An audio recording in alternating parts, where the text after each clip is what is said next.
Dave, welcome to Wimbledon. Thank you. It's a return to English football for yourself. How excited are you for the challenge ahead? Really excited. For family to get back to England and sort of rebuild back here, but also to come to Wimbledon, work with Johnny, start at a unique football club like I said before, get a feel for the place and see what we can build. Yeah. Just describe your role within Johnny's coaching setup. First team coach.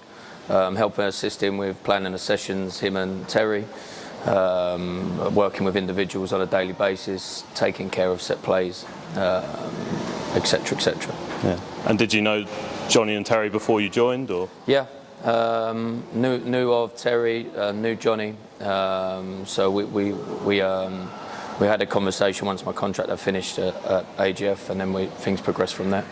Excellent. And what were your impressions of Wimbledon coming in from an outsider perspective? Busy, lots going on, lots to take in. Obviously a family-orientated football club. I can feel the emotion from the fans and how attached they are to their club. Also meeting the fans the other night, you feel that again. So yeah, no, it was really good. Yeah, and as you said, you're in Denmark for the last 3 seasons. How was that spell out there, and what's the main thing you sort of took from that experience? Big change, really good for my family to go and experience something different. We took the opportunity and we threw ourselves into it over there, learning different culture, how they live. Really nice place to live. In terms of football, it was structurally very good. Like I said before, they lack sometimes that little bit of individual power and pace. So it's more of a structured build-up, a numbers game. So you'd learn a little bit more tactically than what we would do possibly back home. And before that, you're at Crystal Palace from 2004 onwards, is that correct? Yes. From there, I was doing under 23s, and then went into the first team role with Roy and Ray for the last, I think it was 3.5 seasons in the end, and yeah, really enjoyed it. And then was it just a case of, you know, this is an opportunity to take myself out of my comfort zone and I suppose expand your coaching journey in a different way and sort of understand a new style of coaching perhaps? Yeah, completely. Sometimes in football you can sit and wait, but we started talking to them about a possible change, and then after discussing with my family, we thought it was the right thing to try and go and do, but also for myself to throw myself into something completely different and learn something completely different. We felt it was the right thing to do at the time. Obviously starting in youth coaching with Palace and then working your way up to first team level, how did you find that journey? Was it difficult to adapt to the change in level, or do you find that coaching is kind of the same once you've started, it's kind of the same across the board? Yeah, coaching is definitely not the same once you get into that next level. You learn, for me, you learn in the academy, you learn your sessions, you learn your numbers. The other side of it is learning how to deal with senior players on a daily basis who know their trade inside out. With younger players, you can make mistakes constantly and they won't say nothing. Yeah. Senior players will tell you instantly whether they feel it's right or wrong. When I first started at Palace, I'd say I had about a week to adjust quickly to the change of mentality and the change of their expectations of me. And how did Roy Hodgson and Ray Lewington help you when you got to that level, and what is it like working at that elite level? Do you feel, is there more pressure perhaps? Yeah, definitely pressure, but in terms of them too, they gave me space to deal with the situation. They gave me a little bit of freedom, advice to what not to do, what we can do, but also allowed me to fail a little bit as well, because that's part of what you have to do. To work with them was fantastic in terms of a pair of hands for me in my first experience of senior coaching. Like I said, they dealt with me really well.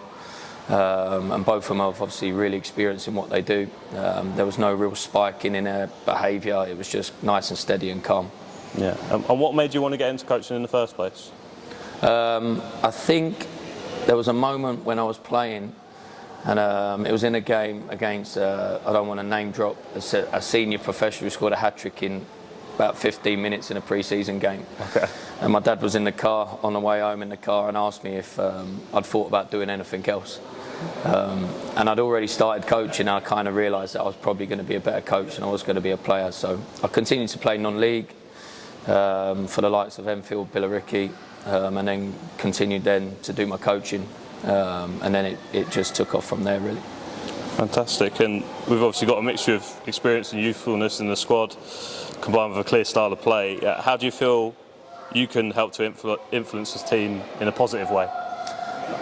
I think I can just use, obviously, what I've learned in the last 8 seasons of senior football to try and obviously help the gaffer and Terry to assist them on a daily basis.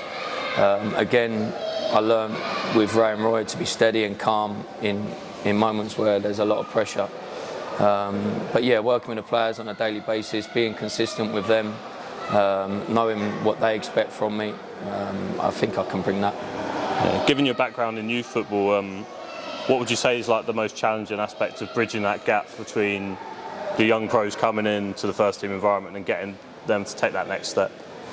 I think, in my opinion, I think it's learning to play senior football. Being around it in training is fine, but then going into a game and being able to produce in a game is completely different. So for me, just getting that playing time elsewhere, if you're not going to get it here. Some players have the ability to go in and cope with it instantly, but they are unique. Others need just that little bit more time to go and get experience and learn it in a different way, but also being willing to go away and accept that that's a pathway. Some players take longer than others. And then just to finish, how have you found the tour as a whole experience for yourself? Yeah, it's been a great tour. We've enjoyed it. For me, to get to know the staff, to get to know the players, be around the players, get to know everyone around the club, because that's also a challenge of loads of different people coming in at different times and understanding who everybody is, who's linked to the club. And then obviously meeting the fans the other night was fantastic as well. Yeah, we really enjoyed your initiation song, actually. Yeah, you got the crowd going. Yeah, Sweet Caroline, a little bit of an easy one, a cop-out from me, really, because of the night before. Yeah, I wasn't going to learn the whole song, but I knew the start of it and the middle, and then ended it at the right time, I think. Well, you did well. Dave, thanks for sitting down and talking to us. Cheers, Chris. Thanks for everything.